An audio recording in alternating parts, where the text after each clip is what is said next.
What's up, guys? I'm the Unnamed Review Guy, and today we're taking a look at the TCL 10 5G UW. Big shout out to TCL for sending this out for review. Like always, all opinions are my own. So, you guys know usually I would unbox the phone. I would do an unboxing and first impressions video of the phone. I tried that, and trust me, I did. I recorded a bunch of videos all at once. Thought, hey, let me take this one weekend to record a bunch of videos all at once and then edit them throughout the week in between classes. I thought that'd be a great idea. But then when I went to go edit those videos, each video looked legitimately like it was shot in 5 frames per second. So I have to re-record each video, and I've been trying to fit them in between doing stuff. So here we go. First up, this is the TCL 10 5G UW. Like I said, big shout out to TCL for sending one out for review. So they sent out the press box, pretty normal, pretty standard here. Along with the phone, the spec case, which is what's on this phone right here, and a TCL microfiber cloth. You know, you can never have too many microfiber cloths. So let's take a look at the phone. So obviously I don't have the unboxing anymore, sorry, but I will take a look at what was inside this box. So this time around you actually get no case, which is kind of sad. With my TCL 10L, it was a Canadian unit and I didn't get a case either. Also, still kind of sad. Though with the American version, it did come with a case. I'm not too sure about the European version of the 10 5G, whether it comes with a case, but the UW version does not come with a case. So let's pull out this box here. This box contains all the standard, what you'd normally find. The phone will come with a SIM card because it is the 5G UW version. Oops. Took that out though, replaced it with my own Verizon SIM card. You got all your quick reference guides, safety procedure, all the Verizon stuff too in there. And then you do get a SIM ejector, which I didn't realize the first time around. I don't know how I didn't realize that. But like I said, no case in this box, unlike the TCL 10 Pro and the American version of the TCL 10L.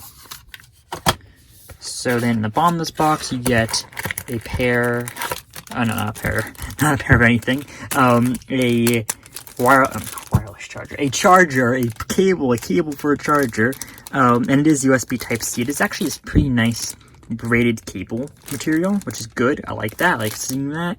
This cable should last you a lot longer than most of the cables that you get free for the phones, so that's nice. And then you get this brick. I believe this is 18 watts. Don't yell me if I'm wrong. I believe it's 18 watts. 18 watts.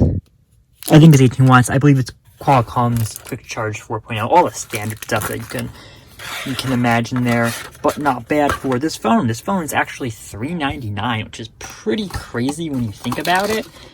Just how low cost this phone is. It is, if I'm not mistaken, the lowest cost 5G UW device that you can get, and it's the lowest cost 5G device you can get in the United States. Now, I believe the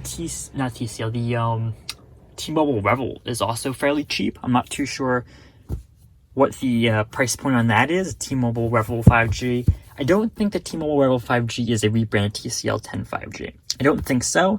I know that some of the T-Mobile Revel series this year were rebranded TCL phones, but I don't think the 5G one is. So like I was saying, this is the device. I've been using it for approximately a week now. A little bit over a week now, after having actually unboxed it and not being able to share the video. I've been using it for about a week now, so I have a little bit of input. This is like my kind of like week, my 1 week opinions. I don't usually like doing 1 week opinions because after a certain time it starts to kind of morph into a review, right? Your opinions on the phone in general. So we're just gonna talk a little bit, like kind of pretty basic about it, because I don't want this to be the review. This is not the review.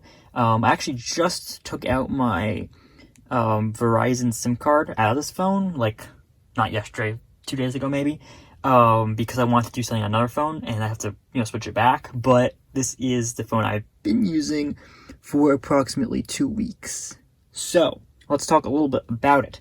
This phone is $399. It actually was on sale for $5 a month with Verizon on Black Friday. It might actually still be on sale, if I'm not mistaken. It might still be there for $5 a month. That's a crazy deal if you're looking for a good phone that has the 5G with the ultra-wideband 5G. This is not just Verizon's nationwide network. I've been using it on Verizon's nationwide 5G network, which is not the ultra-fast, ultra-wideband network, but it has actually been fairly fast. I'm getting around 150 to 170 megabits per second.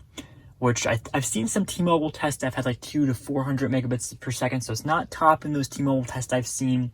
But it has been fairly good. I usually get around 40 to 70 megabits per second on 4G with Verizon, so getting 100 extra megabytes on there is pretty telling of, even the lower cost to lower speed 5G networks are a improvement over current 4G LTE. So I had pretty good experience. I'll save more of my 5G experience for the review, because what I realized after Verizon sent me a text after I reinserted my SIM card, I took it out, reinserted it.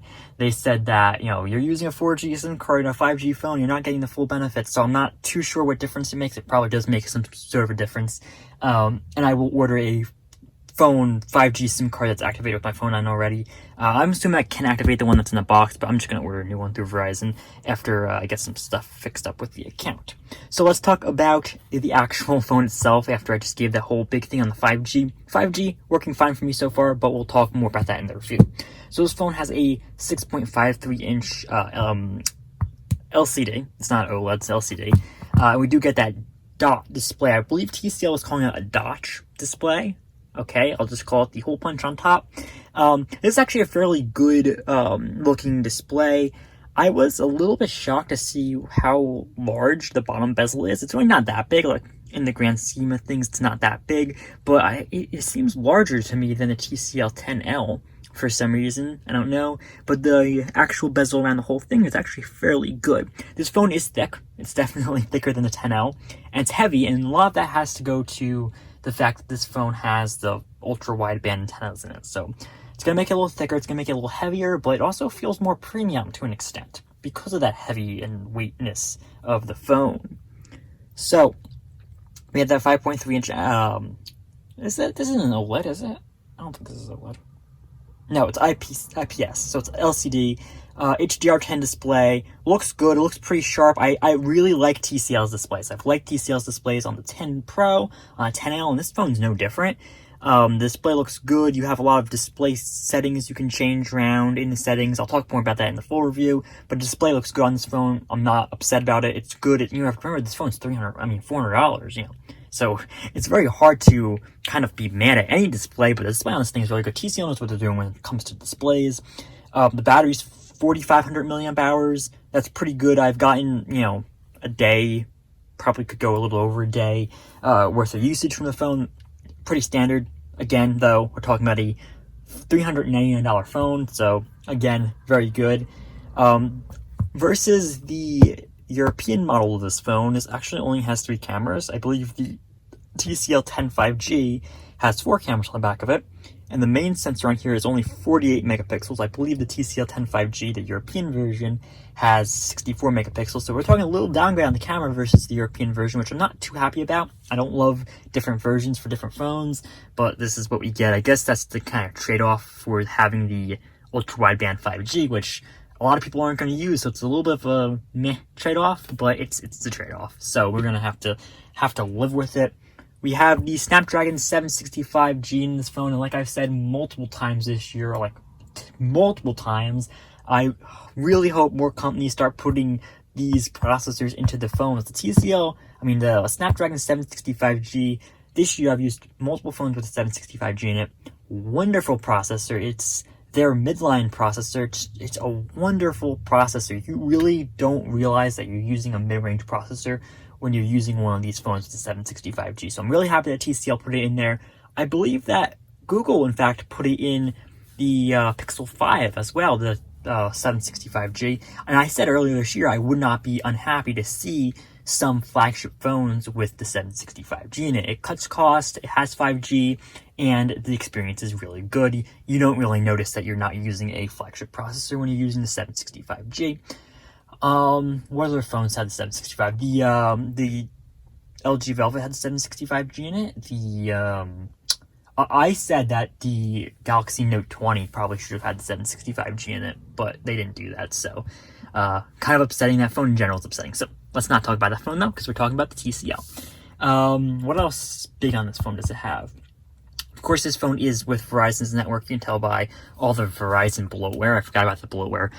So My Verizon, all the Verizon bloatware. Some of these things might be good if you actually use Verizon, but for the most part, probably not. This is bloatware.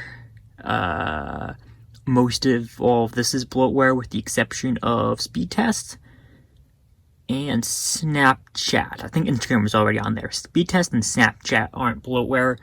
But for the majority, we have a lot of bloatware on this phone. That's gonna be the thing when you're buying a carrier-locked phone. And sadly, this currently only comes in the carrier-locked variety with Verizon. So you're gonna have to deal with the bloatware if you do want this phone. And there is a good amount of it. I think there might be less bloatware on the Verizon phone than AT&T, but it's not a very far off competition here. All the standard on this phone, Android 10. I think we're talking 6 gigabytes of RAM, if I'm not mistaken. Yeah, 6 gigabytes of RAM, that's not bad. It hasn't been bad in my over a week of usage. The front is Gorilla Glass, the back is Gorilla Glass, I believe, as well. Sides, I believe they might be plastic, but they could also be metal. Give me a second. No, I think they're metal. I think they're a painted aluminum. Yeah, I think they're aluminum. That's pretty good, though. That's pretty good though. Because a aluminum on this price point. Again, it's a pretty well built phone for this price point. It has weight to it. Has a good display. Has the hole punch camera on top. Has fairly thin bezels. Except for the bottom. I think the bottom could be a little thinner, but it's not bad. Aluminum build. Glass back. And the glass back's really good. I haven't showed that to you guys yet. Glass back. We're talking again, $400. This might be my favorite and my most recommended $400. Even if you don't have 5G, even if you don't have, the ultra wideband service, this might be one of my most recommendable in the United States. 5G phone, well, not 5G, any phone, any budget phone in this $400 category. This might be the best one to pick up at this point in the United States. If you want to work with Verizon, of course, if you don't have Verizon, it's a little hard to recommend. But if you want to work with Verizon, you're gonna have to. I think this is the best option that you have, actually. So this is the back, and if you guys can see, which you probably can't unless I move this light over here, this pattern on the back is crazy. Look at that. This is glass on the back, by the way. I believe it is Gorilla Glass. Look at that pattern on the back. Not only is the color crazy, but just look at that diamond reflective. That's, I don't know, one of my favorite patterns of this year. And there's been a lot of good patterns that come out in the past 2 years for back panels. This is probably my favorite. So I think they've done good. TCL has done a wonderful job with the phone design over this year, right? These are some of the first TCL branded phones, but they have been making phones for a while now. The TCL 10 5G, the TCL 10L, and TCL 10 Pro. Awesome looking phones. I think they're, again, like I said, some of my favorite phones in terms of budget cost, in terms of availability in the United States. And in terms of design, they did a really good job for these, lower cost phones on design this year. So overall, my impressions of the TCL 10 5G over the first week of usage are pretty good. I've had no problems with this phone. I've been using this phone, in and out of my pocket, all's good. Everything I've been expecting from a TCL phone, from trying 2 other TCL phones this year, everything I'm expecting from a TCL phone is happening with this phone. I am a little bit iffy on the cameras, and I know it's going to surprise some people because I said the TCL 10L and 10 Pro cameras were pretty good in my reviews. So that's going to surprise some people, but I think I might like the TCL 10 Pro and 10L cameras a little better than this one. So I'm going to have to use it a little bit more, but I'm going to leave you guys on that controversial note that that the cameras I'm still considering. I'm still using them a little bit, but otherwise I'm liking the phone in general. I think the phone is a somewhat, it could be a flagship replacer in the United States, but more importantly, it's a really solid budget option for those who are looking for a $400 option in the United States. There's not many solid options. I've said this so many times this year, and so many more solid options have come out this year. They got the SE, got the 4A, 5G, all these solid options. This is still a really good solid option to pick up if you're in the United States. You want a 5G phone, you want it to have, the ultra wideband, just, so you have it now, so if, you're not have to upgrade a phone like a year or two. This has a lot of strengths going for it right now, especially if they got Verizon, if you got, 5G. All this stuff has a lot of strengths for this phone right now at its price point. So I'm really happy with this phone. We'll do the full review in about 2 weeks or so I can get another 2 weeks or so of usage from this phone. Thanks, guys, for watching. I'll leave a link in the description so you can check it out. I think it's still on sale for $5 a month. So if you just don't want to check out the review, just want to buy it for $5 a month, you can go check it out on Verizon. $5 a month when you finance. You might have to start a new line, though. So You gotta have to look into that yourself, but I'll leave the link down in the description so you can check it out. Thanks for watching.